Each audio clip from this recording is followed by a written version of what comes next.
তবে রহস্যময় দ্বীপ সিন্ধবাদ তার শেষ যাত্রায় এক ভয়াবহ ঝড়ের কবলে পড়ে এক অচেনা দ্বীপে গিয়ে পৌঁছান। সেখানে তিনি দেখেন এক অদ্ভুত সুন্দর প্রাসাদ, কিন্তু চারপাশটা ছিল একদম নিঝুম। সেই প্রাসাদে বাস করত এক সুন্দরী নারী, যে আসলে ছিল এক মায়াবী ডাইনি। ডাইনির মায়া ও জাদু ডাইনিটি সিন্ধবাদকে দেখে খুব মিষ্টি ব্যবহার করল। সে তাকে রাজকীয় খাবার আর পানীয় দিয়ে আপ্যায়ন করল।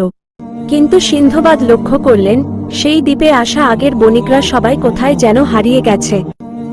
সিন্ধবাদ একদিন লুকিয়ে দেখলেন, ডাইনিটি তার জাদুদণ্ড দিয়ে একদল মানুষকে পশু পাখিতে রূপান্তর করে দিচ্ছে। যারা তার কথা শুনছে না, তাদের সে গাধা বা শূকর বানিয়ে রাখছে।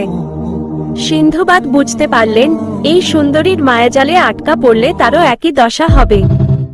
বুদ্ধি দিয়ে জয় সিন্ধবাদ পালানোর পথ খুঁজছিলেন, কিন্তু ডাইনির জাদুকরী নজর এড়ানো ছিল কঠিন। সিন্ধবাদ তখন এক ফন্দি আঁটলেন। তিনি ডাইনির বিশ্বাস অর্জন করার ভান করলেন এবং তাকে খুব দামি একটি মুক্তোর মালা উপহার দিলেন। ডাইনি খুশি হয়ে যখন বিশ্রাম নিচ্ছিল, সিন্ধবাদ তখন তার জাদুর ঘরের রহস্য জেনে ফেললেন। তিনি দেখলেন, একটি বিশেষ পানীয় পান করলেই কেবল এই মায়া থেকে মুক্ত থাকা সম্ভব।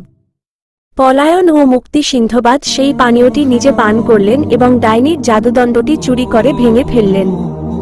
জাদুদণ্ড ভাঙার সাথে সাথে ডাইনির সব মায়া কেটে গেল। যারা পশু হয়ে গিয়েছিল, তারা আবার মানুষে রূপান্তরিত হল। ডাইনি তার শক্তি হারিয়ে এক কুৎসিত বৃদ্ধায় পরিণত হল এবং রাগে চিৎকার করতে করতে মিলিয়ে গেল। সিন্ধবাদ উদ্ধার হওয়া বণিকদের নিয়ে একটি বড় জাহাজ তৈরি করলেন এবং ডাইনির প্রাসাদের সব ধন রত্ন নিয়ে নিজের দেশ বাগদাদে ফিরে এলেন। এভাবেই সিন্ধবাদ তার জীবনের শেষ বড় বিপদটি থেকেও নিজের বুদ্ধিতে বেঁচে ফিরলেন। এরকম মজার গল্প শুনতে সাথেই থাকুন আর চ্যানেলটিকে সাবস্ক্রাইব করুন।